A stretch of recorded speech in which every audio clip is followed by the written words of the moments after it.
Good morning, Vietnam. Oh, no, actually, the scoop. Hey, welcome into twitch.tv/Ice Cream Uploads. My name is Graham Day. I'm joined by the man that we call Bibby.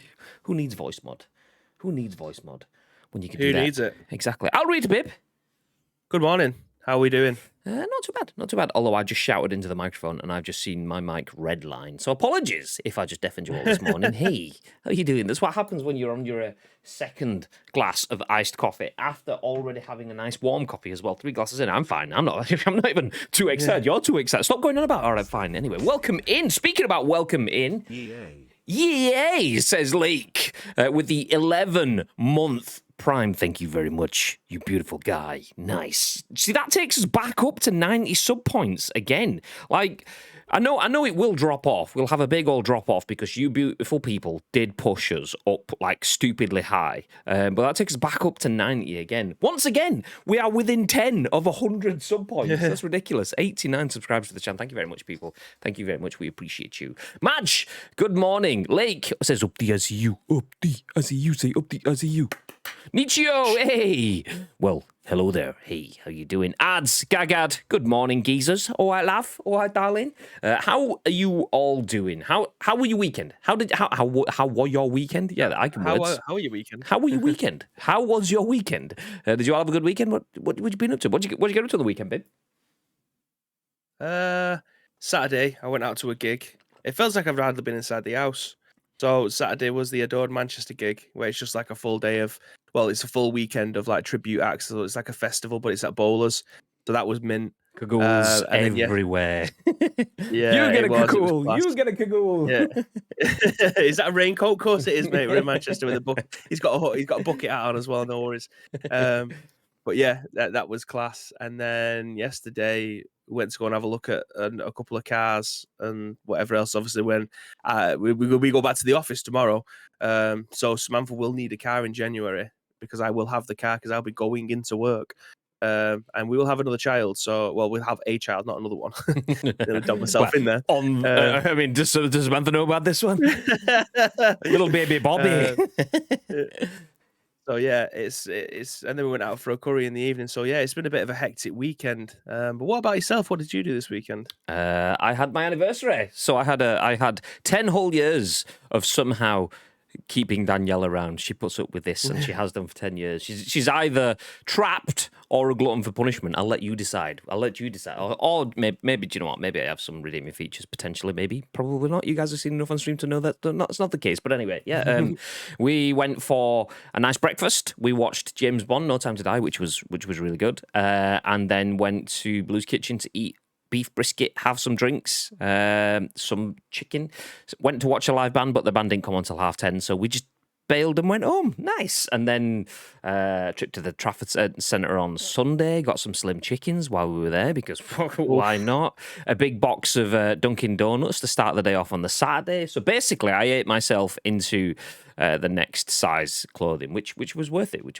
I also got an exception. I mean, I'm a watch fan anyway. I don't actually go on about it too much on stream, but I'm a big fan of watches. I have quite a few watches, but I got a nice Bremont watch. Yeah. Although I didn't wear it on Friday to the cinema. I opened it Friday morning, put it back in the box, because I usually wear my Omega watch, which is a James Bond watch, the Omega Seamaster 300 meters. It's a beautiful watch. So I had to wear the James Bond watch to watch James Bond, because there's no way I'm taking my James Bond watch off. So yeah, I saved it until the evening. But yeah, I got a nice new watch. Good weekend. Nice. What did you guys get up to? Ad says I just chilled, started streaming again. Oh, did you? Do you know? I did think I saw your go live message at some point. Did I? In Discord. Is that what it was? Okay. I Could have been. Yeah, I mean, I was occasionally checking in Discord. So there's obviously a lot of PES conversation, eFootball conversation last week. So I jumped into some of that on Friday whilst we were in and out. But I can't really remember too much because, food, coma, alcohol, all of the rest. All the comas. Yeah, exactly. Tito says, time to sell the Lambos, eh? To Bibs. No, he's just, like we said before, he's just going to get a baby Lambo, but he's got that much money because we've got that many subs. He's basically got some new technology that just kind of like laser following. So he drives around and the baby Lambo just follows him. So yeah, that's all it is. Well, the Lambo has 2 seats. Samantha will have to walk. No, not with a separate baby Lambo. You just get Samantha can use the other Lambo. So just like a like a convoy of bibs. That's what it could be. Yeah. Right. Pre-order your verbs now. Available for use in 2 months' time. Check out Roadmap for the full dictionary. Chappers says, "Hey up, fellas. Happy Monday. I'll rate Chappers. I'll rate. How's things, dude? How's things?" Timeless says, morning, you sexy beasts. It actually is morning as well. I mean, let's give that a shout out first. It's the fact that it's morning. So yeah. A Bremont watch. Ooh, la di da. Yeah. It's pretty good. It's pretty good. I don't have many things that I fancy. I have lots of things that are nice and flashy, quite literally, like neon lights and PCs and stuff like that. I don't tend to go fancy very much, but I have 2 watches now that I fancy. Both milestones. One for 10 years married, one for 30 years alive. So yeah, 10 years time, I might get another one. Yay! Not bad, lad. Another mudded weekend of sport. Yeah. We don't need sports. Yeah, Sport's overrated. It's fine, whatever. Wednesday lost in typically wank fashion, and then the Steelers lost in typically fank washing. Fank washing? Yes, fank washing a day later. I love a good fank washing. Anyway, on that bombshell, let's jump into what this is. If you don't know who we are, my name is Graham. Hey, how you doing? This is Bib. Hey for Hello. Bib, how you doing? We are Ice Cream Uploads, and in true ice creamy fashion, this is The Scoop, the UK's #1 video game podcast. Even if we do say so ourselves, we are here for the next hour or so to give you our thoughts and our impressions on the biggest, the best, and the breaking stories from the world of video games. Then we want your thoughts and impressions, and then we want your thoughts and impressions on our thoughts and impressions, and it's important that you do drop that into the chat. We are live right now on twitch.tv/Ice Cream Uploads, where we go live each and every single weekday at 10 a.m. ish. 10 a.m. ish. It's now 10 to 12, so it's a little bit of an ish today, but it's not too bad. We'll take that. But anyway, we do go live on Twitch, but the live stream is turned into a podcast, a video that goes on YouTube, and an audio podcast that goes on iTunes, Spotify, SoundCloud, and Google Play. So if you're in the chat, please do feel free to get involved on behalf of everyone that watches and listens on demand. And I just want to let you know that there is millions and billions and trillions of people that do watch and listen to this on demand. So it's important that you do get involved. Give those impressions. Let me give something back to you guys, though. I'm going to say me. I mean, we like to give something back to you guys. You may have heard us mention the loot drop, ! Loot drop in the chat if anyone wants to type that in. You may have heard us mention that before. Well, today is Loot Drop Day. One person will bag themselves a copy of NBA 2K22 on the platform of their choice today.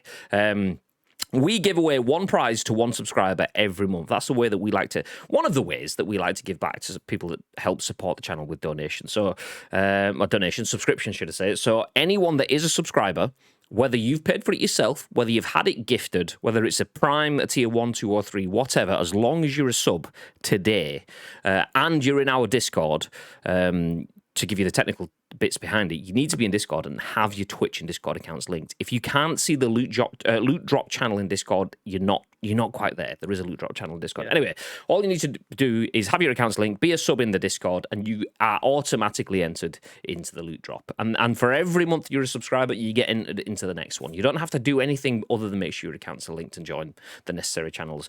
We then throw you into the loot drop, draw that either live on stream or post that into the Discord, depending on how our days are on the particular draw day. So either if we're streaming in a bit, we'll put it out on stream. If not, we will drop a video of the live draw in Discord so we can see who's won. This will potentially be the most subscribed loot drop that we have ever had, because we've never had 90 subscribers. That's what actually the stats didn't update. We're up to 90 subs on the channel now. We are up to 91 sub points. So that's the potential for 90 people to be in this draw. However, that's probably not the case. Usually about half, if that, people enter the loot drop. So you usually have like stupidly good ads compared to what you would, odds even, not ads, I've just seen it in the chat. Yeah, ads in the chat. God damn it, ads. Chappers, talking about ads, enjoy an 11-month sub from Chappers. Hey. Thank you very much, Chappers. Once again, got to get ads in there. There you go. I'm talking about ads. You love to see it. Thank you so much. Thank you very much, dude. Appreciate it. So, yeah, Pog. Enjoy the new animated emotes. Has anyone used our animated emotes anywhere? How fucking good are they? I think I used it this morning. I did change them around though, because if anyone did see them last week, they were actually a little bit annoying because we started the animation so they loop. So it starts on a blank slate, ends on a blank slate. But the problem on mobile is mobile doesn't animate, so it just gives you the first slate. And we just had 5 spaces where we had no emotes. So we had to tweak the frames so that every emote starts when it's on a full frame. So the rip one was like, say it was frame 50 out of 60. Yeah. And the first 50 were all building up to the animation. We had to skip that and start at 50, go to 60, and then start from 1 and back up to 49 and loop it that way. So we had to do some magical jiggery pokey, but we've got them all working and they look fucking good. So shout out to the ICU design team for kicking ass on that. GG's boys. GG's boys. Taste bad. Hey, where is Loot Drop in Discord, please? Have you linked your Twitch and your Discord accounts? If you've linked your Twitch and Discord accounts, you should be able to see that there's a Loot Drop channel. If you haven't linked those accounts, you won't be able to see the Loot Drop channel. If you can't see the Loot Drop channel, then yeah, you're not in it. So make sure you do it. Make sure you do it. Where did we get to? I've done that one. It says, how do I? If you're on Discord, if you click the little cog at the bottom left-hand corner, there should be a section under user settings called connections. All you need to do is just sort of put them 2 together and you're good to go. Nice. 91 subscribers now. My thing's just rolled over because of Chappers. We're 8 points away. It's heartbreaking being so close to another remote slot. Although, by the way, me and Bib will be doing some modelling for you guys as well. Because you might have seen like you see like the Craigasm emote that ads put in chat, or the lull emote, or the hey guys emote that are people's faces and stuff on from either the Twitch team or content creators that were around the Twitch team, stuff like that. Well, we are going to do our own faces, so you're going to get our faces on some emotive emotes. So we will kill the hello, the ish, and the rip kind of static emotes, and we'll replace them with face emotes. So you'll have even more emotes on the channel this week. So yeah. Sounds like witchcraft and wizardry to me. It is. I mean, I understood what was happening, but I didn't know how to do it. Can you start at frame 45, please, and then run to 60, and then start from 1 to 44 again? Yeah, of course I can, mate. I don't know how to do it, but I know what I'm saying. So, yeah. We figured it out. If you link your account from Discord Twitch, you'll see it as a subscriber. Okay.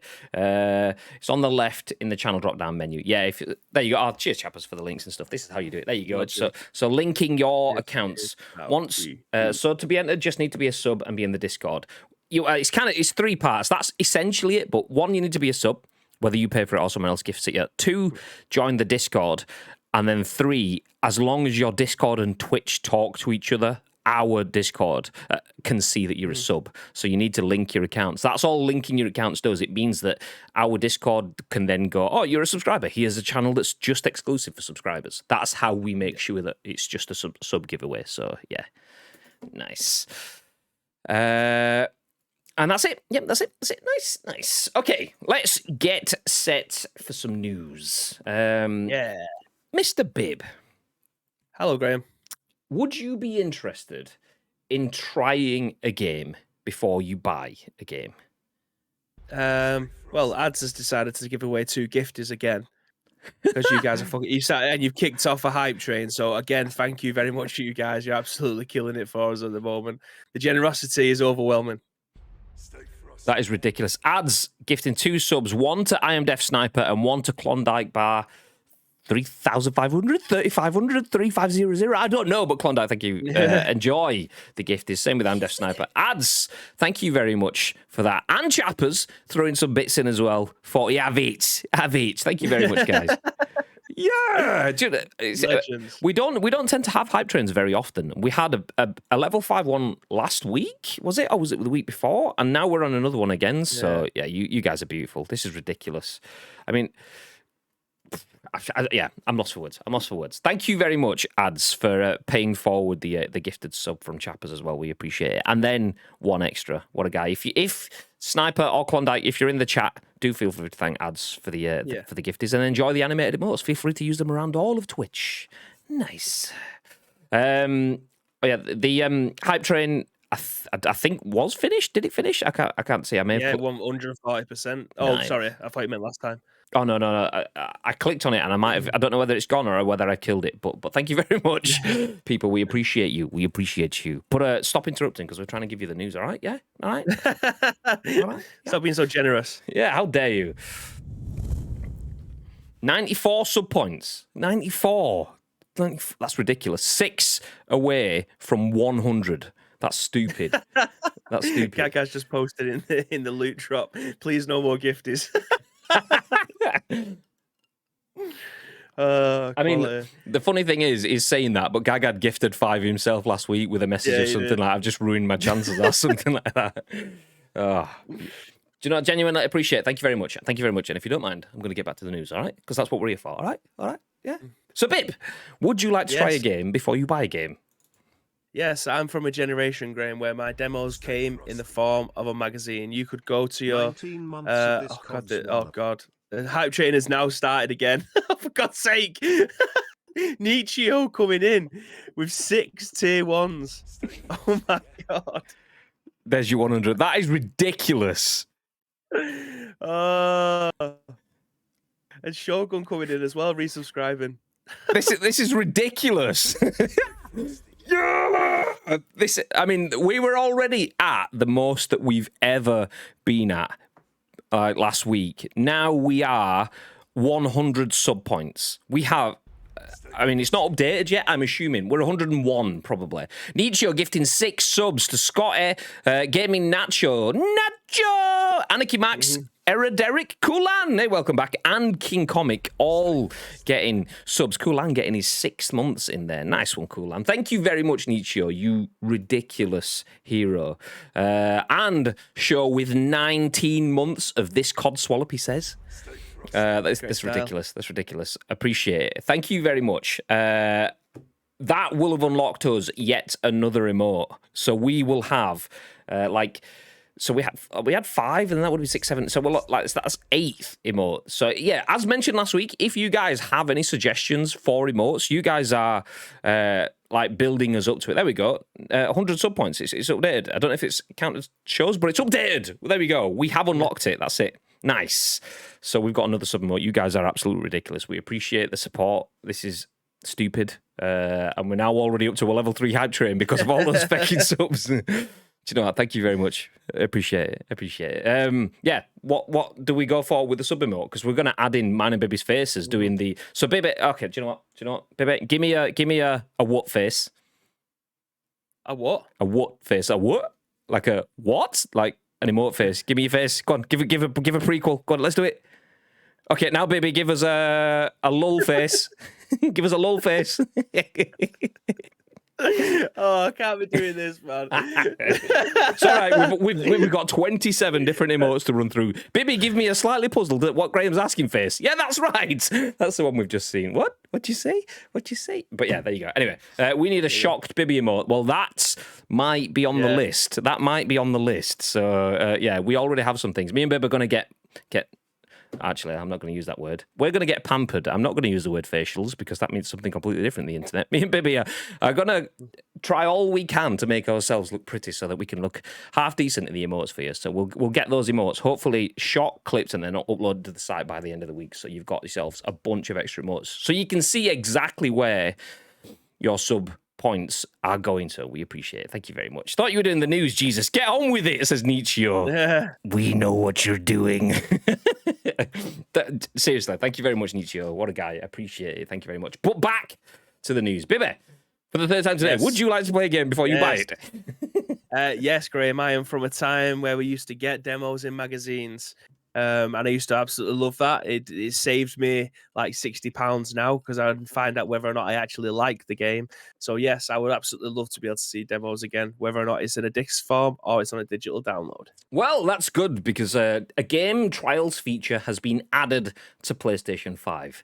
But there's one drawback, which we will tell you about in our lead story of the day. The drawback is a little bit of a facepalm drawback, if I'm going to be honest. But we'll jump into that one shortly. Let me give you a quick rundown of what else we're going to be talking about. The PS5, sticking with that, has its first 8K 60 FPS game, even though the console doesn't support 8K output yet. Great, nice. We'll give you all the details on that. Jumping over to Xbox, 512 gig Xbox Series X and S storage expansion cards are reportedly set to be announced. So if you want to get one of those little snazzy Seagate expansion storage sticks for your Xbox Series X and S, then you can now get up to 512 gig cards on that. We'll give you the details on that. And then finally, the Game Awards sets its December date. We all expected Jeff Keighley to be back pretty soon.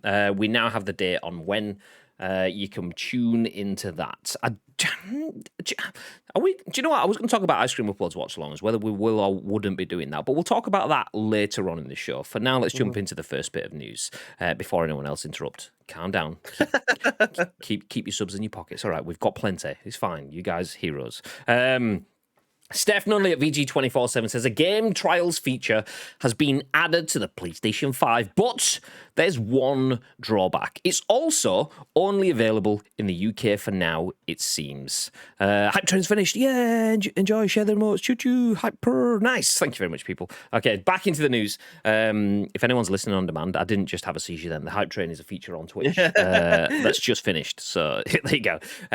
So a new game trials feature is now available on PlayStation 5. And as you probably figured out, it provides the opportunity to try out games before you buy them. With the new feature, it seems Sony is more or less testing the waters, so to speak, because at present there are only 2 games available: Death Stranding Director's Cut and Sackboy: A Big Adventure. The Death Stranding Director's Cut trial contains 6 hours of playtime, and you can play Sackboy: A Big Adventure for 5 hours. So a game that's as huge as Death Stranding Director's Cut getting 6 hours, that's a good chunk of time to get a feel for whether the game is something you want to play. There's a caveat there. Let me keep continuing, though. All progress, save data, and trophies from the trials will carry over into the full game should you decide to purchase the games. You have until midnight UK time on October 28th to download the trials, at which time they will be pulled from the service. Thanks, Push Square. Interesting. While all of this sounds well and good, there's just one problem. The trial time starts as soon as you hit the download button, instead of when you load up the trial for the first time. As Eurogamer notes, this could be a problem for folks with less than stellar internet speeds. In other words, should it take you a couple of hours for you to download Death Stranding, you will have only 4 hours to try the game instead of the full 6.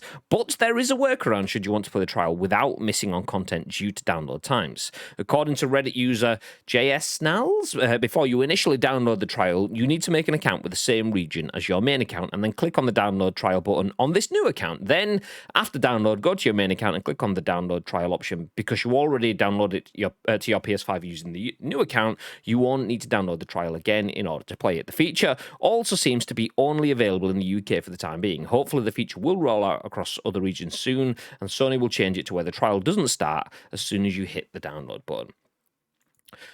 Interesting. So you can trial a game. You can play before you buy.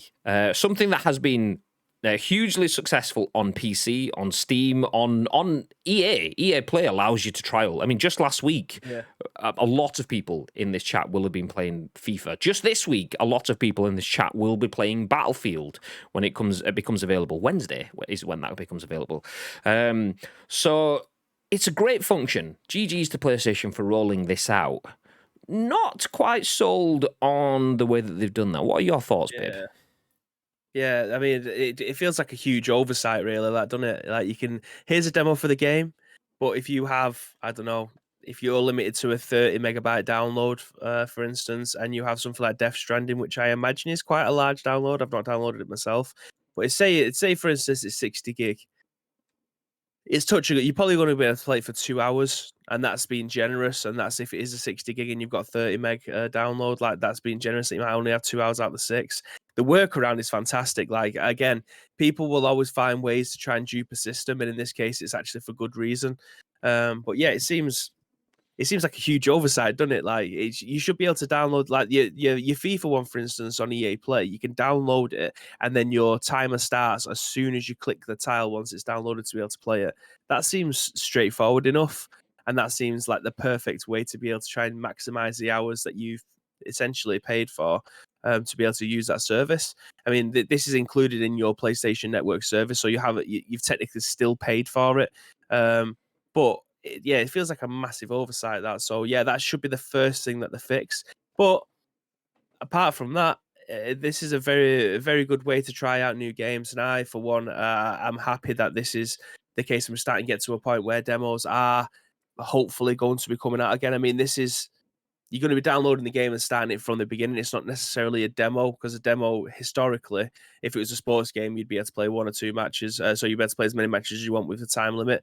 But like, for instance, if you was to get Tony Hawk's, you'd have you'd be able to play for 3 minutes at the warehouse, like in Tony Hawk's 1, and you'd be able to get used to the controls and stuff. You'd just be able to replay that 3 minutes over and over again. But if it was Tomb Raider, you'd get a very small section of the game, and maybe even one level like in the middle of it, so that you wouldn't find out what had happened in the beginning and you won't find out what had happened at the end. So you just get a snippet of a level, like maybe a filler level. Just to get used to the controls, see what kind of game feels like and things.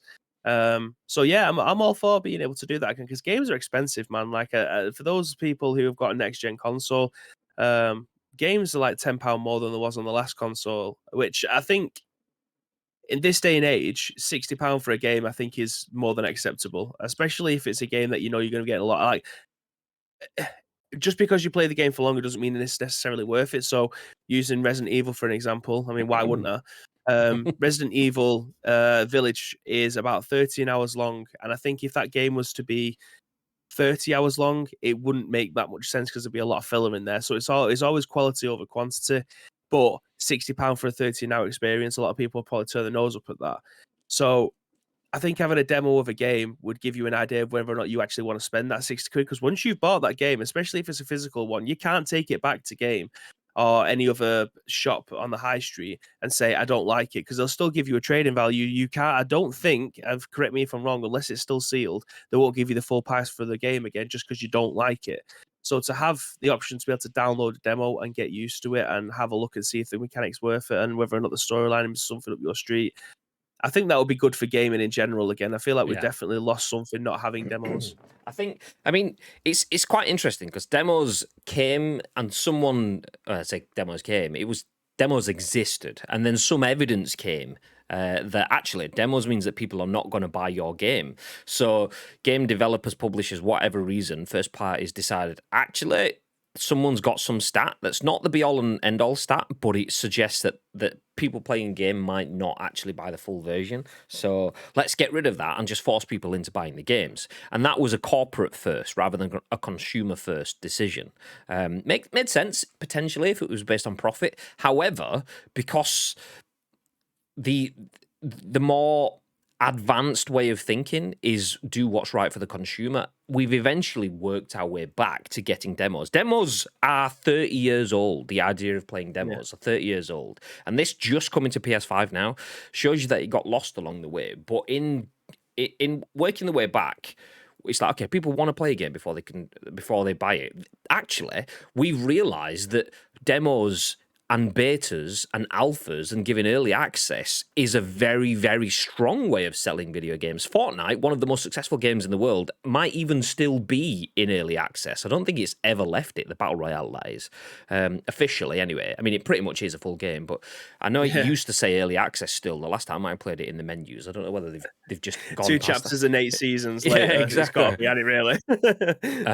Which, I mean, like, video games has realized, actually, do you know what? Demos, early access, betas is a massively useful thing. You can sell a game off the back of that. You can sell a game to give access to that. And it's been incorporated in so many different ways that it's kind of logical that we're getting back to demos being a functional part of the development and consumer process, not just the development process. But the downside of it is what Lake's put in the chat. Yes, I just took FIFA 22 back to the store and got a full refund as I didn't like it on EA Play. But that's great. That's not so great for EA's profits because they've just lost out on 50 quid and the store's lost out on a sale and so on. But that's great for the consumer. And if the consumer doesn't like the game and they've had the ability to try it and give it back and gone, no, I'm okay, you aren't burning a bridge with that developer. Or rather, the developer's not burning the bridge with you. If they force you into a game that you don't like, that will make you wince the next time you have to go back to them. The fact that you had a good experience of trying it, not liking it and giving it back and not having any sort of bad taste coming away from it because, do you know what, I just did what I did. That's good. That's good. So it's nice to see. Was it sealed? Yeah, good question. Good question. Did you open it or did you keep it sat there waiting to try the 10 hours just to see? If you did, then fair play on the ability to not rip it open because new game. Like, I mean, saying that. Where's your Cyberpunk, Graham? Yeah, I'm actually already leaning over into it. I mean, this is a bit different because this game fucking broken to fuck. But yeah, having a game that you've bought for yourself that you're thinking this is my next 12 months right here, and not opening it. Nice restraint. You like to see it. You still can't take that back in if you wanted to at this point. So yeah, they'll just like, no, you're all right, mate. No, thank you. No, I'll give you a $5 if you take it away. So let's jump back in. Timeless says ice cream facials. Nice.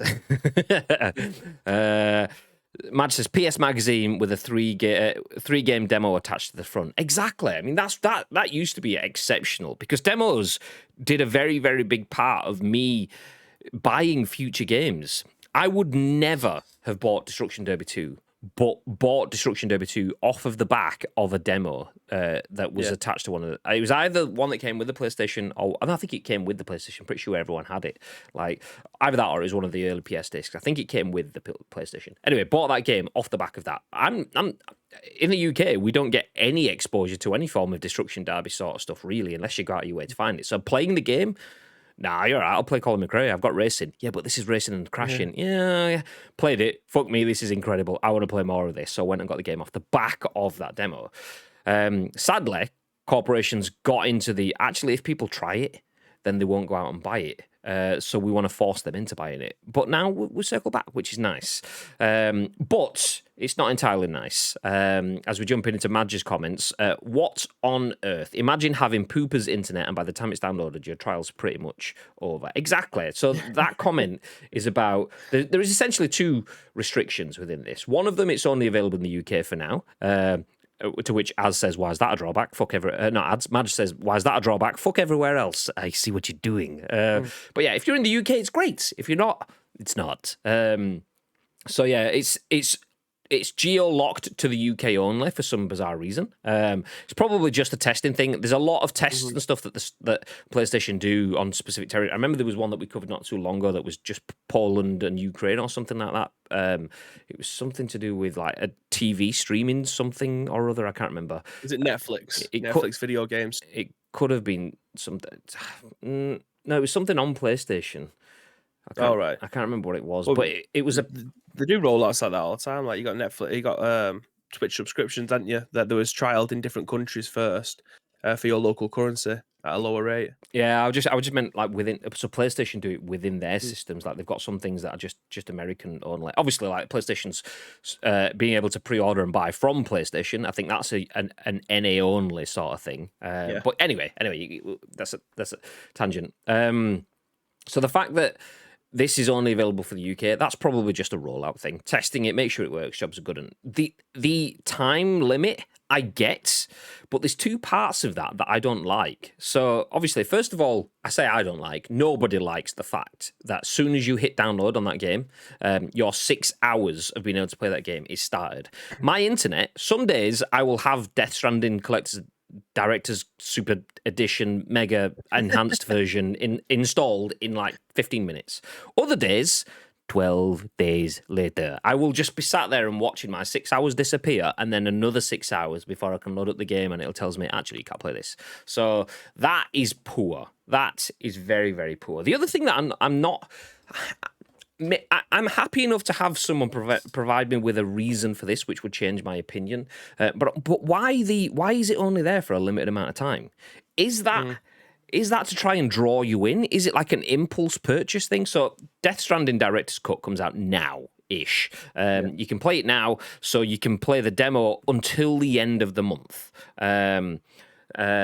Just had a meeting. Can someone fill me in on this? How was Malarkey? Basically, you can play demos on PlayStation now. There's only 2 games on it for now. One of them's Death Stranding Director's Cut. The other one is a Sackboy, A Big Adventure, or whatever it's called. Yeah. Sackboy, A Big Adventure. That game as well. You can play both of those games as a 6-hour pre-play. You can try it just like you do on EA Play with FIFA and so on. However, as soon as you hit download, your 6 hours countdown starts. So if it takes you 2 hours, 3 hours, 4 hours to download the game, you only have 2 hours left at the end of your 4 hours. It doesn't start from when you first open up the game, which is a bit of a pain. So that's the issue. So that's my issue. Obviously, that's a big issue. If you've got crap internet, you're screwed. If you've got great internet, it's kind of neither here nor there. But even still, even if it takes you 20 minutes, you're still lost out of 20 minutes of playtime. It's a bad decision. Probably easy to fix. I wouldn't be surprised if it does get fixed. But yeah, the other bit for me is the fact that you have a limited time to do it. So you only have until midnight, October 28th, to download the trials for those games. Why is it not open? So if Death Stranding is Director's Cut is a game that's constantly available, why do I have to download and try the demo now? What's the reason for them pushing for that? Is it the impulse purchase? Is it adding a little bit of FOMO? If you don't try it before the end of the month, you won't like it. You miss it, and you won't know whether you like it, and you could be missing out on a great experience. It probably is FOMO. So we are taking a step closer to the old school. Try the demos, play the game, get new experiences. But it's still a little bit on the corporate side of things in terms of, you can try it, but right now. If you don't do it now, then no, you miss out on the opportunity. Which, I don't know. What is the reason for it? Surely the logic of the demo still means that you get to trial a game and you'll enjoy it and then buy it at any point in time? Is this just them doing it when it's at full price to try and get people paying more at full price when it's come out at launch? Buy the fucking games at full price, whichever developer said that a few months ago. Is it one of those? If you want to try the demo, you have to buy it. Yeah, that's the one. Yeah, when the Days Gone dev. If you like Days Gone so much, buy the game at full fucking price. It's like, okay. You want a sequel, buy the whole game. Yeah, but pay full fucking price, and you might have a chance to have a sequel. It's out of order. Someone woke up on the wrong side of the bed, mate. Calm down. But imagine though, like if we got the demos, right? We got the demos of these games. I mean, these are 2 big games. Like, regardless of whether or not I actually want to play Death Stranding, I know overall it is a big game. Sackboy again, big game, first party game, fantastic. Imagine you got to have these demos, and then at the end of the time that you play the demo, forget about when you click to download it. That's when your timer starts. Forget about that malarkey. When you play the 6 hours of the demo, or at the end of the demo, you think you played enough of it, maybe after 3 hours, you got enticed at the end of it to potentially pay for the full game, and you may have got a discount code with it. So you complete the demo or whatever it is, even if it's not 6 hours and you got in the future just a level of a game or whatever, at the end of it you got 5 or 10% off. I think that'll be a very good business model going forward if that could be the case. Because I mean, back in the day when obviously we did used to get PlayStation magazine. Can you see Coco? Yeah, that's why I put you full screen and taking the discussing now so we can see Coco strolling around. She comes under here, scratches my leg, and then goes over there again. So she'll get out. She wants to get out. I'll let her out in a second. But getting enticed to be able to complete a demo or download the demo to give it a chance, and then you get a 5 or 10% discount at the end of it, obviously to buy it digitally. You can't just have that and then go into game and then do it. Obviously, game will be losing out on money, but at the storefront, I think that'll be pretty cool. I think that'll be a good incentive for people to actually try your game rather than just ignoring it altogether. Yeah. No, yeah. You can see Coco's head again. Yeah. No, I'll go and let her out now. Yeah, I agree. I like the idea that people can have the trials. I'm not the biggest fan of putting the time frame on it. That's probably a corporate meet in the middle, like giving a little like give and take, basically corporate give and take. That's probably corporate going, okay, we will allow demos and trials to come back as long as it's time limited. And I wouldn't be surprised if down the line they extend those dates, although I can also see them not. If Xbox and Microsoft suddenly, I mean, are demos on Xbox, or are they getting those back as well? Because there was an article on this a few months back. Because Xbox, I know they used to have them, and Xbox were one of the first to get rid of them. And then PlayStation kind of followed suit or something like that. But if you see Microsoft suddenly going, yeah, demos are fine, and you can have them for as long as you want, then I wouldn't be surprised if PlayStation does follow suit. Or if PlayStation does this, and then Xbox goes, oh yeah, we're doing that, but better, because that's kind of how Xbox are nailing things at the moment. So yeah, I like the fact that demos are back.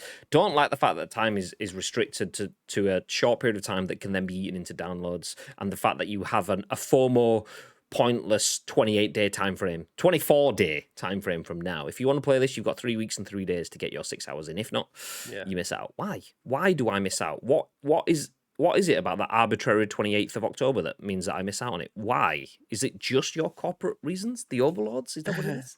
Remember when you could go into game and try a game in there and random consoles dotted about? Always had the most random of games loaded in. Yeah, no, that is the reason why I am aware of the Lego Star Wars games. I mentioned this before. I went in to buy the Xbox 360. I knew I was getting PES 6 on it as one of my first games, although that came out a little bit afterwards. But I knew I was getting PES 6, and I knew that there were certain games that I was definitely going to get. And one of the launch titles, because I bought naturally, you buy a console from Game, they make you buy 7,000 extra games as well because it's Game. And it was like you got 3 games with it. And Lego Star Wars was never going to be one of those games. Played it on one of the Xbox 360 display consoles. Lego Star Wars was pretty much the first game that was guaranteed on, I'm having this because this game is exceptional. So, and that shows you the power of hands-on, the power of demos. The power of betas and early accesses and free-to-play elements and stuff like that. Because if people can try a game and your game is good, then that's it. Getting hands-on is enough to change hearts and minds. And clearly, games companies are waking up to that fact again. First parties allowing demos and trials and stuff. Welcome to 1995, ladies and gentlemen. Yeah, there we go. Game Station were good for that. Game Station in Hyde, I think it's where EE now is. I'm sure Michael will remember where that is. But yeah, they used to have consoles dotted around and for you to be able to play anything. And that is where I actually played Tiger Woods Masters back in the day on there, getting to try them out. So yeah, I'd love brick and mortar stores to be knocking about more often, and people can go in for social stuff. Again, we talk about Arcade Club all the time because it is the greatest place on this earth. Because I love going in there and be able to play games that I wouldn't necessarily ever want to play or don't know about, and then I get to go in and play it on these high-end PCs and then get to play it all its glory. And I have come away from there and bought games before because I've got to play it there. So I love the opportunity to be able to do that, especially as I get older as well, because I think most of us probably in our 30s now or getting close to almost, that. I'm nearly there, nearly. Yeah, our demographic is quite old compared to other channels and stuff. So we all know of a time where you could go into the likes of Game and be able to play in there and try your games out. Like having these social settings where you're able to go in and play co-op games with your mates and just have a doss about, and that they're few and far between. So I'd love different places to be able to have that option. And I know this is getting away from the demo stuff, but having the opportunity to have social days with your friends for 2 or 3 hours in a juice bar or whatever, with all the TVs knocked in about with all the consoles, you're able to go and grab a beer behind you, just knob about, play a bit of FIFA or a bit of PES or any co-op game, really. What did you do this weekend? Just knobbed about. Just knobbed about, just dicking about. But yeah, having stuff like that, I'd love that to be the case, but it's not financially viable unless you have just got a load of consoles. Like you couldn't have a load of arcade cabinets because they're like 600 quid a pop. So having a load of them about is obviously going to run you into the thousands. But yeah, having social events like that would be great. Just seeing Gagad using our new animated Ishimo in a way that works very, very well. I'm getting close to 30 as well. Ish. Short says 30s, never heard of them. Do you know what? I'm trying to remember. You obviously called Shaw out for being shit at Pez last week, and then did he come? He came back in at both of us, and I was like, "What? Are you dragging me in for this for?" So I was like, "Do you know what? I'm going to go for him." So I can't even remember what he said, but I'm going for him as well. Shaw says 30s, never heard of them. Yeah, that's because you skipped them, mate. I love you. Oh, it's gonna fly fucking hell, mate. Well, there he is. I love you, sure. Anyway, on that bombshell, speaking of trying new games and speaking of game arcades, this actually fits nicely into the asset that we have for our next story. Stay unsubbed. Thank you for the 19 months today's show. We appreciate you. Oh, quality. The next story is written by Chris Scullion at VGC, and it says PS5's first 8K 60 FPS game has arrived. But the console doesn't yet support 8K output. GG's nice. The PlayStation 5 has officially has its first ever 8K 60 FPS game, despite the fact that the console doesn't yet support the resolution. The Tourist, which originally launched on the Switch in 2019 and was then released on PC and Xbox consoles in 2020, came to PS4 and PS5 in September. Following discussions with the game's developer, though, Digital Foundry discovered that the PS5 version renders internally at 7680 by 4320, or 8K resolution. I absolutely butchered that. So it should be 7680 by 4320, but my brain just couldn't figure out numbers at that point in time. Anyway, according to developer Shinen? Nice. This isn't achieved through super sampling, checkerboarding, or any type of AI upscaling, and it is a fully native 8K. The problem at the moment is that despite it appearing on the PS5's packaging since launch, the console doesn't actually support 8K output yet. As such, while the game does render at native 8K, it then downsamples this to a sharp 4K image. Shinen says that the Xbox Series X version also renders at a higher resolution than 4K. It renders at 6K 60 FPS and is then downsampled to 4K for similar results. So the PS5 version features improved shadows and depth of field effects, should I say. The developer told Digital Foundry that when Sony finally does activate 8K output on the PS5 with a system update in the future, all Shinen has to do is release a small patch to activate the 8K version of the game. Sony started branding TVs that support 8K and 120 FPS as PS5 ready as early as July 2020, and the PlayStation 5's packaging displays an 8K logo next to 4K 120 and the HDR logos. Despite this, nearly 11 months into the console's lifespan, the PS5 can't output a signal any larger than 4K resolution. A large FAQ released on the PlayStation blog shortly before the PS5 launch stated PS5 is compatible with 8K displays at launch, and after a future system software update, we'll be able to output resolutions up to 8K when content is available with supported software. So 8K but not 8K. Nice. Thanks for clearing that up. GG, boys. So we have our first 8K PS5 game running at 60 FPS as well. Not too shabby, except it doesn't run at 8K 60 FPS. What are your thoughts, babe?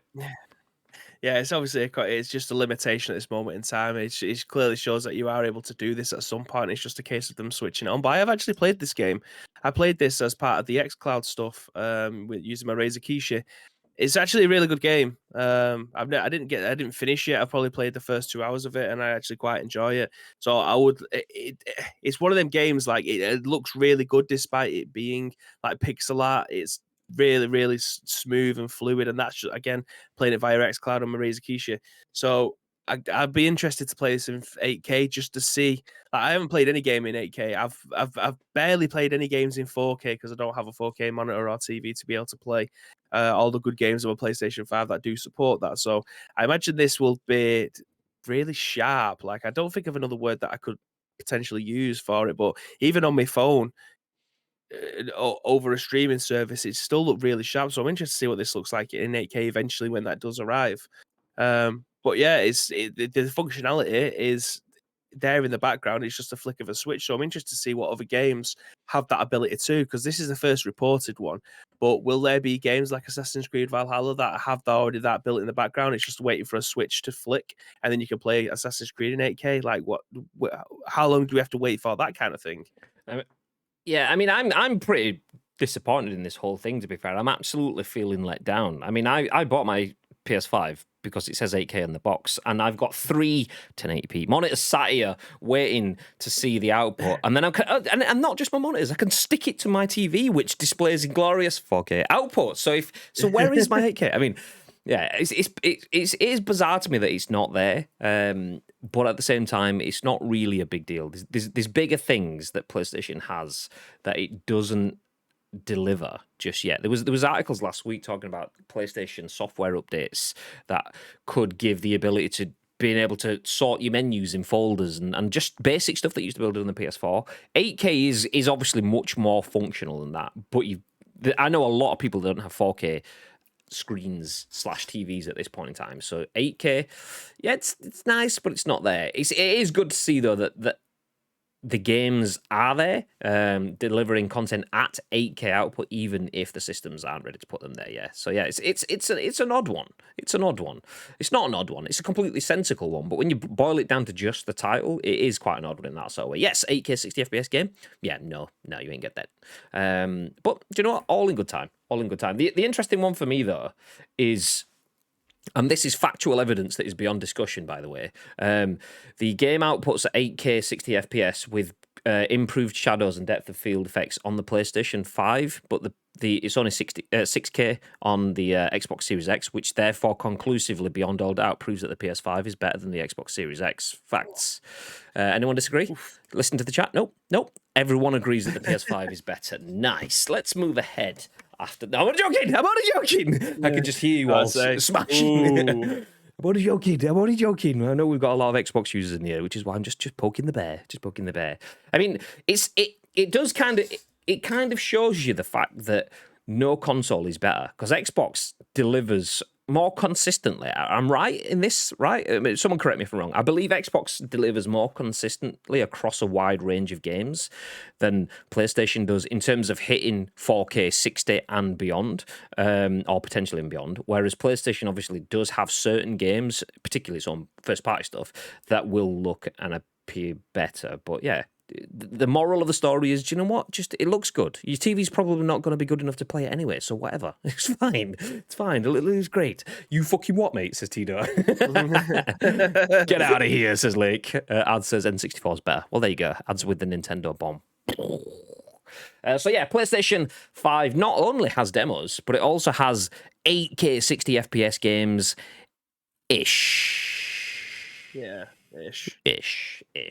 They're there. They're ready. Just waiting for PlayStation to pull the finger out with their software upgrades. As mentioned, I don't know if Bibby caught it because he was sorting. I think it was Coco at that point in time, or he was getting shouted. But no, I swear to God, I thought I heard someone screaming. I was like, "What the hell is that?" So I had to go into the next room. That's where Samantha is now. I just say, "Did you scream?" I swear to God, I'm hearing things. Something's going on. I don't know where that's come from. Yeah. Okay. Yeah. Sound more like a cat, that, to be fair.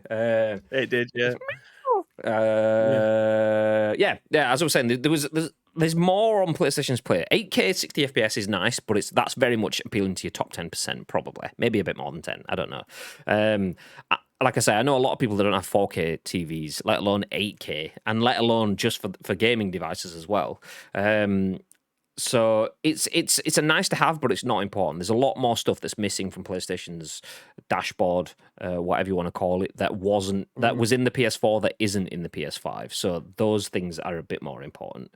Do you know what? I mean, PlayStation have only just added the ability to increase storage from a software update. So 8K is still a long way off yet. On the other side of the console war, it's not really a war as much as I tried to talk it up. That's something that's been incredibly easy to do on Xbox since launch. And you know what? It gets not only easier, but much better, potentially, as Chris Scullion once again at VGC has this story that says 512 gigabyte Xbox Series X and S storage expansion cards are reportedly set to be announced. Retail promo material for a cheaper alternative to Seagate's 1 terabyte card has been spotted. Okay, I say it gets better. It's actually shorter. I thought it was 256 to begin with, but yeah, you got half-size cards. Nice. Promotional retail materials for an upcoming 512 gig Seagate expansion card for Xbox Series X and S have reportedly been spotted. Windows Central reports that it's been shown promotional materials that have started arriving at US retailers, suggesting an official reveal maybe as early as this week. The materials include empty boxes advertising a 512 gig version of Seagate's Xbox storage expansion card with a message saying coming soon.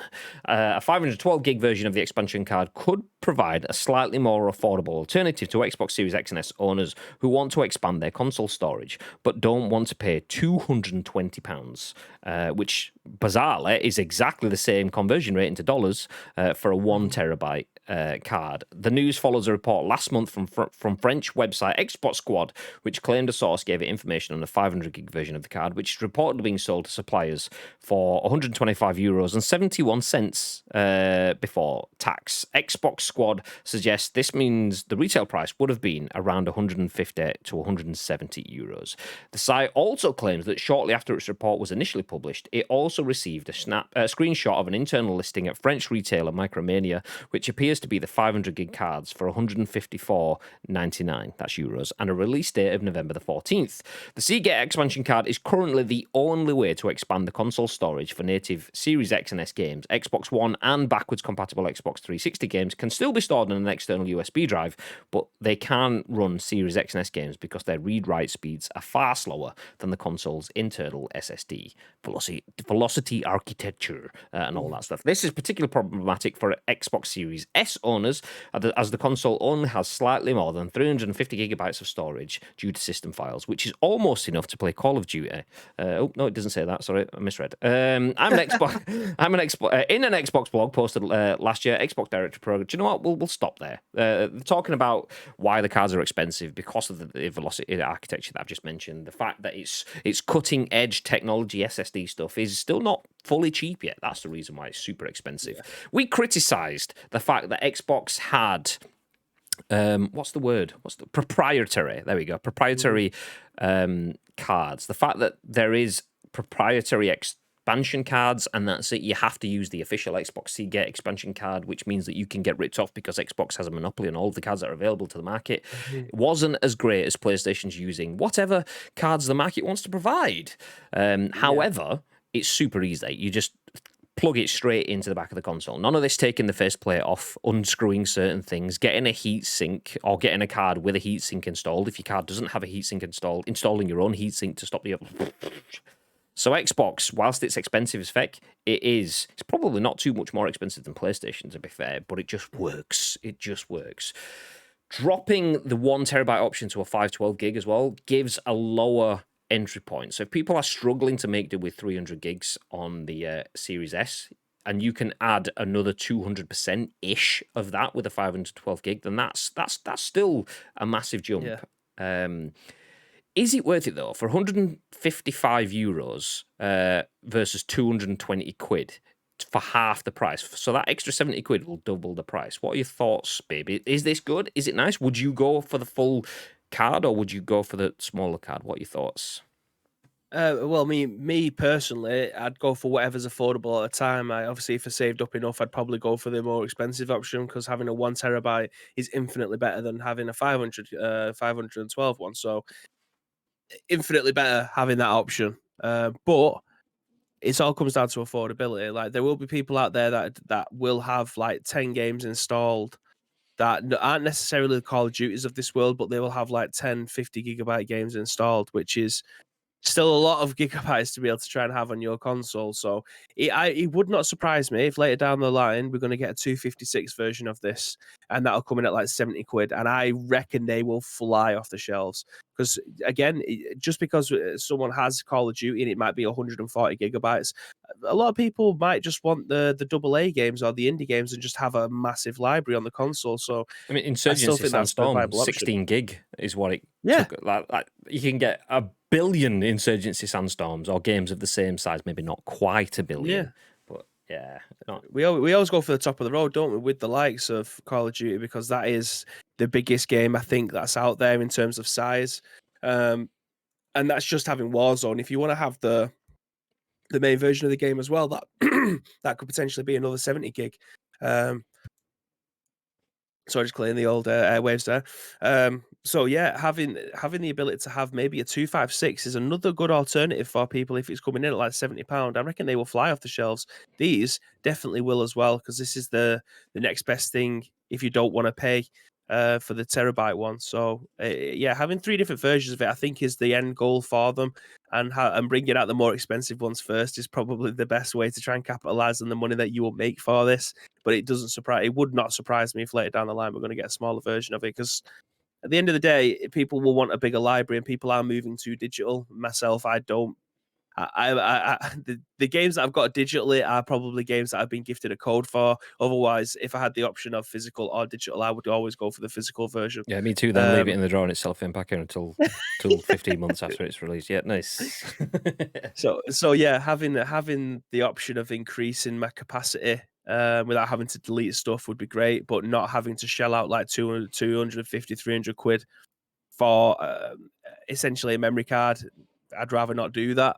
If I haven't got a choice, then you haven't got a choice. You've got to buy it. So having the cheaper alternative for potentially an extra 4 games for 75 sheets, that's a no-brainer in my opinion. Yeah. See, I'm not the greatest person to talk on this story because I will often go bigger than I need for me personally, but that's from content creation sort of purposes. So I often want the bigger storage because obviously we're streaming on Ice Cream Upload. So I'll be like, okay, I want the 1 terabyte one. I don't want the 512 gig one. So I'm not the best person to give an opinion on this. But trying to think of this from someone that's not in my shoes. So I would want to go Xbox Series X because I need all of the teraflops and all of the ray tracings and all of that stuff. Yeah, give me it all for all of the games that are always installed with all of my continues so I can keep going when I'm on stream. But actually, the Xbox Series S, we've said many, many times, is an exceptional console. It's tiny. It's cheap. It offers exceptional quality gaming in such a cheap and manageable little box. The same price as a 1 terabyte memory card. Yeah, exactly. But like a lot of people will be like, why am I spending all this money on just a little bit of a card to put in the back of it when I've got the entire console for that?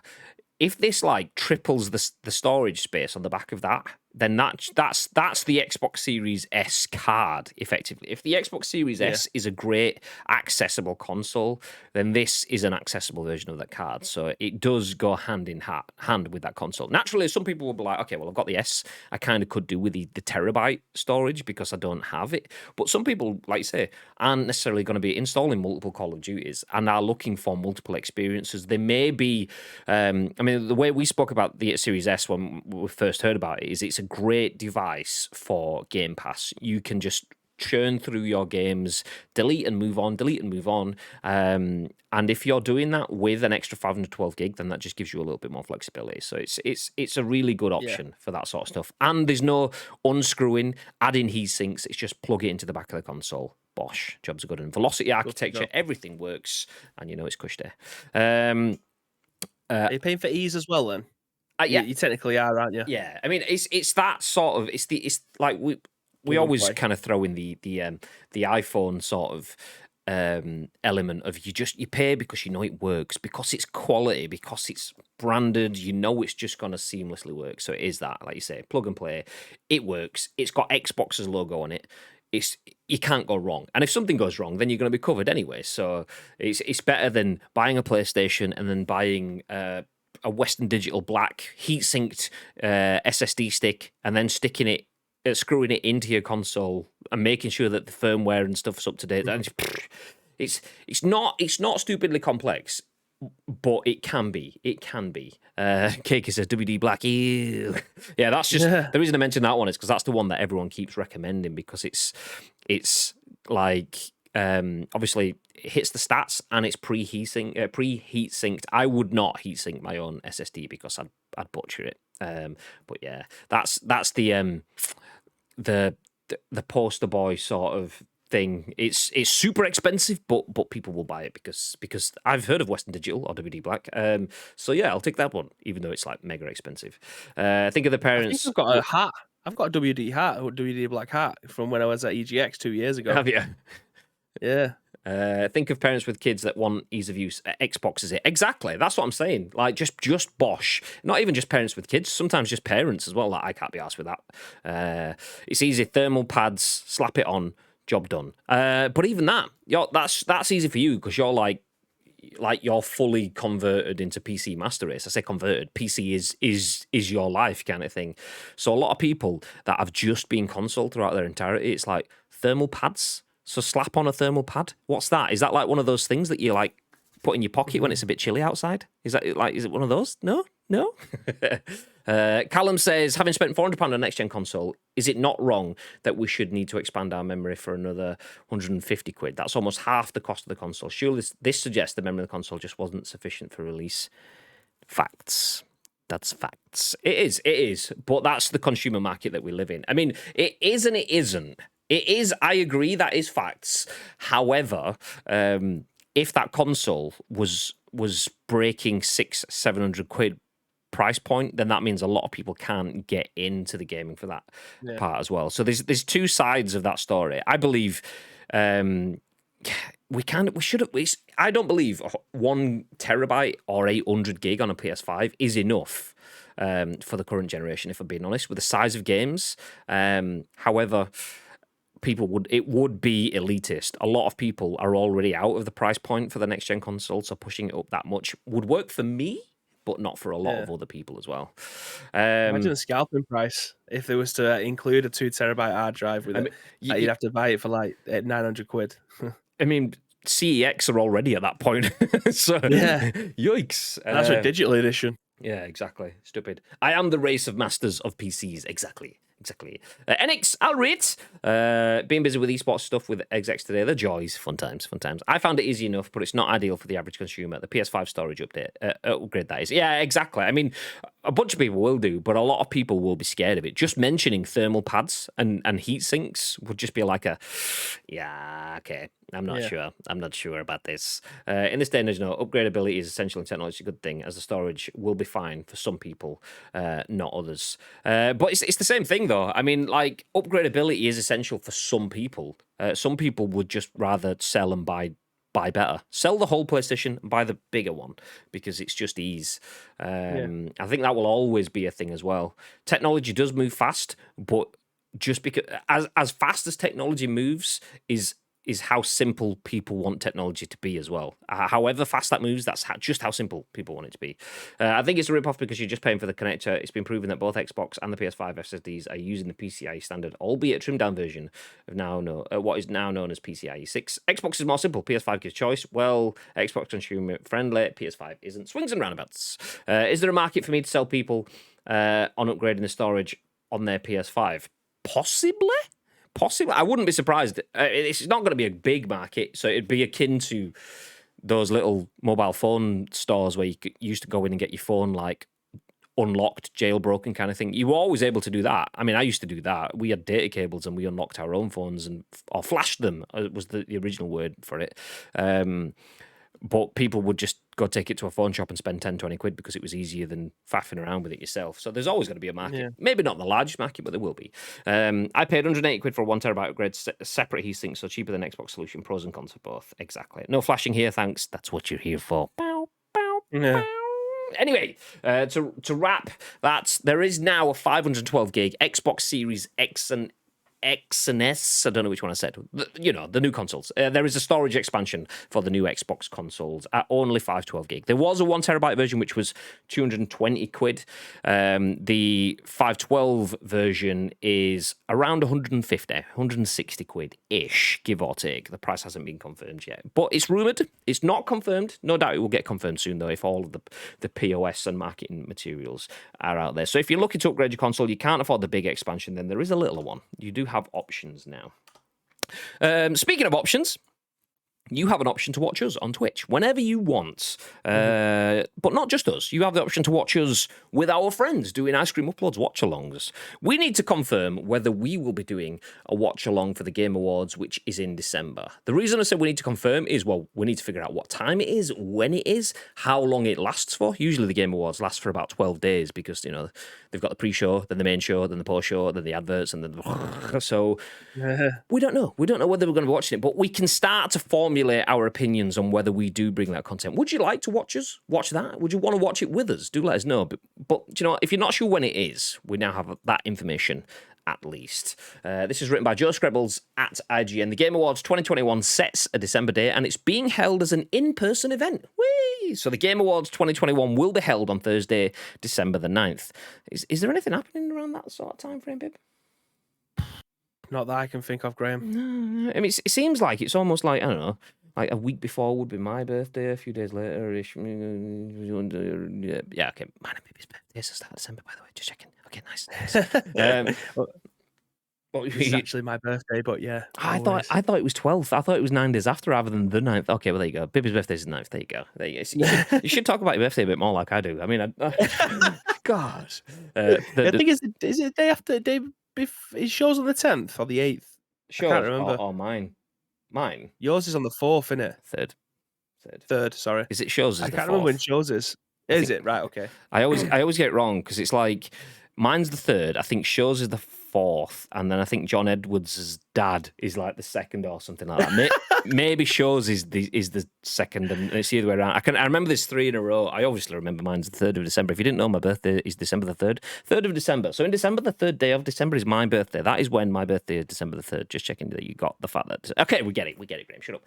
So the Game Awards 2021 will be held on Thursday, December 9th, and after more than a year of digital-only events, the show will be held in person. Despite being an audience event at the Microsoft Theatre in Los Angeles, the event will still, of course, be streamed live for free, and it promises awards, first-look world premieres, and new game announcements, plus musical performances, including the Game Awards Orchestra live on stage at Microsoft Theatre, conducted by Lorne Balfe. The event will be invite-only, and details on health and safety protocols will be announced in the coming weeks. Nominees will be announced closer to the event. Quote, "We are very excited to return to the Microsoft Theatre for a special night to celebrate the past, present, and future of video games," said creator and host Jeff Keighley in a press release. Our goal is to bring the entire community together to celebrate the most powerful form of entertainment in the world and recognise emerging voices that represent the future of that medium. Last year's Game Awards saw The Last of Us Part 2 dominate proceedings, taking home wins in 7 different categories, alongside the likes of Hades,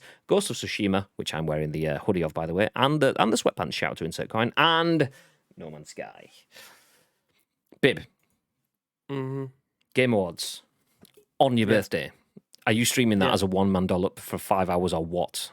I think I'd rather put pins in my eyes if I'm being honest, but I do like the Game Awards. It is a good night, and as says the scripted awards, I'm always a bit skeptical of award shows. I always think unless it's the fan ones that the fans are voting for, I believe it's always down to favoritism. So I don't really pay that much attention. Again, like it's just the ones that are voted for by the fans. The rest of them is kind of like, okay. He was actually being friendly with Jeff Keighley this month. Do you know what I mean? But yeah, I do like the Game Awards itself. It gives this year is a fantastic way for people to be able to go and network again, like you did 2 weeks ago when we was turning up to awards and winning them all. You know, with our fantastic campaigns that we do. That absolutely wasn't scripted at all. So yeah, for networking purposes and things like that, and for people to be able to go out and have a drink with people that they have known for years that haven't been able to do so, I think this is I love this kind of stuff, especially the fact that it's going to be in person again. Probably going to be a lot of sore reds in the morning, but yeah, I do love the Game Awards. I'm just interested to see what actually, if there's any games that are going to be announced and things like that during this one. It's quite funny because it's been a big event in the games calendar for the last few years. Obviously, we talked about 2 years ago is when we got to first see the Xbox Series X. That's where it was first announced, like a whole 7 months before we got to see the PlayStation consoles. So will we get anything of that size? Obviously, we're not at the start of a new generation unless we get ads as Switch Pro. Oh, there he says it in the chat. Switch Pro. We'll get ads as 8K Switch Pro confirmed during the awards. Probably not. But yeah, I like the Game Awards. I do feel that. I mean, I've been quite vocal over the last few months saying that I feel like the Game Awards was peak Jeff Keighley. That is where he was at his best, providing the Game Awards, giving recognition to the industry as a whole, giving smaller games time in the spotlight and allowing them to break out. I do feel that was where Jeff Keighley was at his peak, and now it's kind of, that's where I believe the oversaturation has started to come in. So we had Jeff Keighley at E3 doing the Summer Game Fest, and then we had him doing something else around Gamescom, opening that live, and then he was on the Koch or whatever it was thing a couple of weeks ago, and then we've got him back on the Game Awards, him front and center across all of that. it's okay. We've got Jeff Keighley overload, but not only that, the Game Awards turned into like was it like 6 hour show, and it became very Pre-show, post-show. Yeah, it became very self-aware to the point where the awards, which is what it is about, a lot of the awards just got shoved into a pre-show montage, and it's like, okay, you're a great indie developer, nice, we don't care. And it kind of felt like that. It's like, okay, the spotlight to indie developers and to small developers and alternate games and stuff, it was taken off them because it was big. It was a big, glitzy, BAFTA-esque, Oscars-esque stage show with live bands and stuff like that. And I like the fact that it's been turned into more of a mainstream content thing, but at the expense of gamers. So I like the Game Awards historically. It doesn't sit as much of a must-watch for me as it used to do, because it's too long and it cuts out a lot of what I'm interested in exchange for being more mainstream, which is a great thing for video games in general. Let's go more mainstream, but not as great a thing for the hardcore gamers, so to speak. So, yeah, I like the fact that we have this confirmed. It was always going to be confirmed. Probably not interested in doing a live watch along for this one. If I'm being honest, the length and scale of time, and we might get some big announcements in there, Xbox-esque, but we might not as well. We might get some new content, some new games announced, but we might not as well. And if we do, I mean, it can be quite jarring doing a Gamescom or an E3 watch along when you have a lot of dev talk in it without enough substance. Like the Xbox Gamescom conference, for example, some okay stuff in there, not worth it. Imagine getting one of those announcements every hour and a half. Chat would be like, so yeah. It's a good thing, but it's not going to be a live watch along for us. But yeah, as for your comment on dev, sort of not dev, like what's the word? So rather than voted by the audience, voted by the fans votes. No, the opposite of that. So they get like a panel. Let's use the word panel. So they'll get a panel of judges that will choose which the games are. You need, you don't get a good balance in either. If you get fan votes, then you just get Apex. It's big game this year. That's going to win it all. Or you'll get New World's just going to win it all because everyone's playing it right now. So fan votes can be skewed, but quite often panels, if it's not a fully inclusive panel, sports games are never going to win an awards, even though they may set the world on fire, even though they still churn like masses of money across the earth. It's a sports game. Same again. We don't care. That's useless. So I like fan votes. I like panels. I don't love either because I'm not sure how you get past it. So yeah, as I said, industry. Yeah, so you get the industry votes. I'm not sure I fully am aligned with the voting, the journalistic industry wide panel that the Game Awards has. I don't know whether that includes content creators and stuff as well. I would like to see more of that, but yeah, it doesn't always line with me. I put it that way. Might as well just call it Kojima Awards because Keighley can't wait to just talk about Kojima 24/7. And there's that too. I wouldn't be surprised calling it now. Someone feel free to clip this if you want to. At the Game Awards 2021, we will get real for a moment. We'll slow it down. All the stage show, all of the lights and stuff will just zone in on Jeff Keighley stood front and centre with the audience and or the stage behind him as he talks about his dear friend, Mr. Hideo Kojima, who's been through a lot. And I would be surprised if that doesn't happen. Maybe even throw in a quick jab to Konami just so that the social media teams working on Konami as well do get a little bit more stick on that day. I absolutely adore what Jeff Keighley has done for video games, but every year he just brings pitchforks because it sells him social media numbers and gets in the clout. So don't do it this time, please. Please don't do it. We'll see. We'll see. So yeah, the Game Awards 2021 sets a December date. December 9th, the show will happen and it will have a live studio audience, which is pretty exciting. That is pretty exciting to see that we actually get proper shows again. Not just a what's that screen stuff? I can't remember what it's called. I want to say XD or whatever, like the stuff that Gravity was showing us before. Oh yeah. So yeah, rather than green screen, big old studio stuff, that's nice, but getting a studio audience with live bands and stuff, that's even better. Yeah. It's a step back to the normal. So I will be watching parts of it. I will definitely be wrapping it up the day after. Maybe sans Bibe if it's his birthday the day before. So maybe a dollop on that day. But there you go.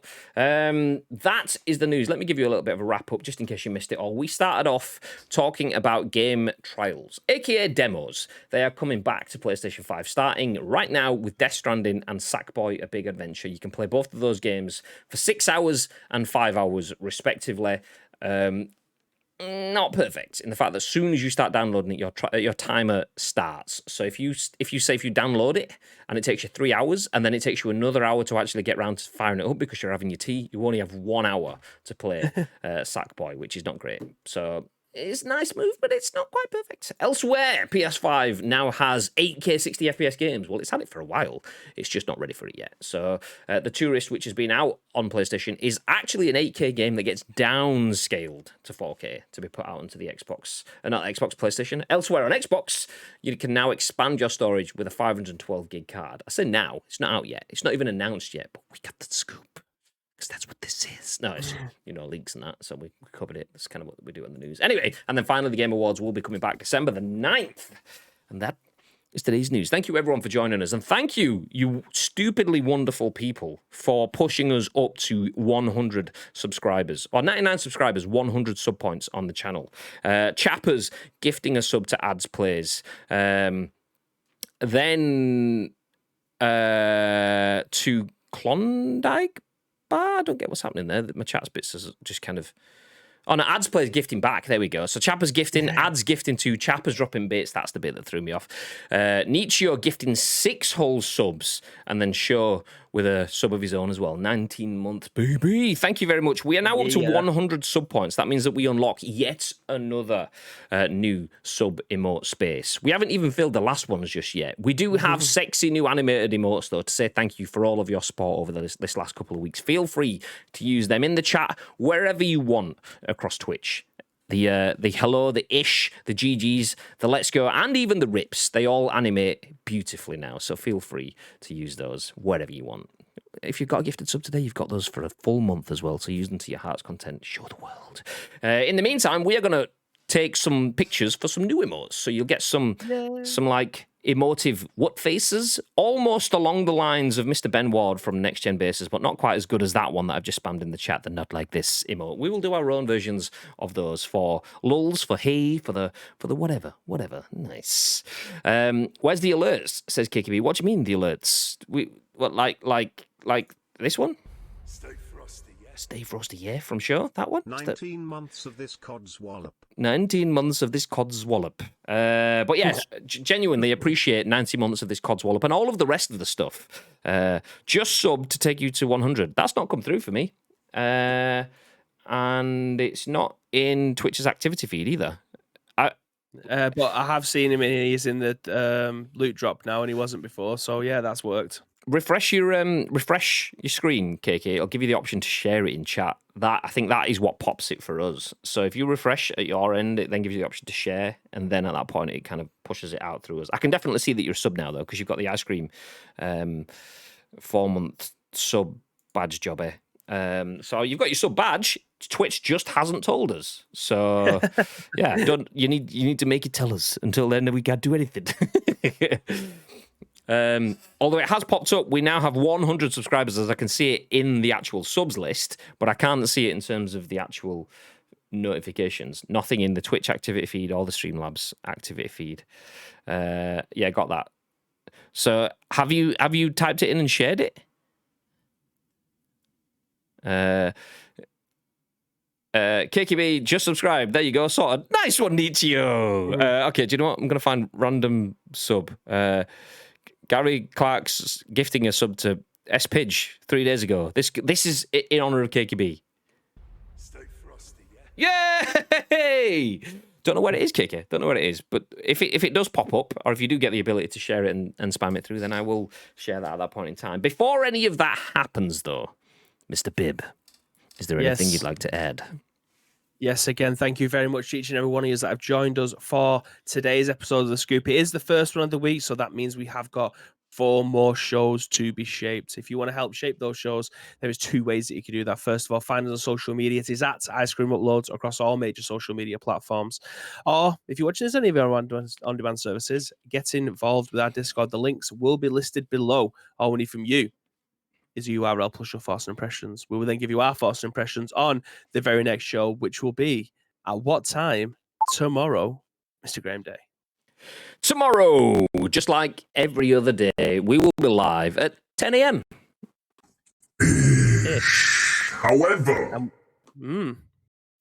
However, we might not be. We might not be. Full disclosure, we might not be because we are back in the studio. For those that have never seen it, we've been at home for the best part of 18 months. We had a few episodes of The Scoop back in the studio, socially distanced, so not quite snazzy. But we have a very, very sexy, fully lit out studio that we would usually broadcast The Scoop from. We are back in that studio as of this week. Not all days, some days at home, some days in the studio and stuff, because, you know, social distancing, traveling, this, that, and the other. So we will be back in that. However, we have to put it back together. So we ripped the studio apart to give us a 2 meter spaced social distance version. We have to put the studio back in, get the studio broadcast desk back in, bring all the screens and the cameras and stuff back into the proper space. So we'll have to have some time to put all of that back together. So there may not be a Scoop tomorrow. We may be able to throw something together so we can just put like a scaled down version of it and then scale it up as we go on. But tomorrow there may not be a Scoop depending on how much work we have to do in that. Obviously, there's 1,001 Streamlabs, Windows, whatever updates as well that need to be running in the time. vMix and all of the other bits that we use in the studio to get it looking beautiful. So it might not happen tomorrow, just letting you know. Ad says, cannot wait. Me too. It's nice. It's nice to be able to use the sex studio as well. Damn you, in the office tomorrow, and you go to the studio. I'm in the office tomorrow. Yeah, well, it's going to be. We're gonna do multiple studio streams a week, so we'll get you some other ones. It'll be fine, Nicho. We got you. We'll do a little bit of a walk around at some point as well, so you guys can see what we've actually got in terms of the studio. Multiple screens, multiple chairs, a big esportsy desk, a production corner, green screen sections. Oh, yes, it's good. It's fucking good. All of the above. Yeah. But for now, that is it, ladies and gentlemen. I'm not sure whether there will be an additional stream today. So for now, we will drop a raid on one of our friends that is streaming now. So do feel free to stick around for the raid. Not only do you get bits that you can spend on our channel, but you also get the ability to make someone's day by dropping in and giving them an extra view, which helps their stream grow. So feel free to stick around for us, for yourselves, and for the friend that we do raid. It helps everyone out, and it's lovely to see. Until then, though, have yourselves a fantastic day. And in true ice creamy fashion, remember, stay frosty. Stay frosty.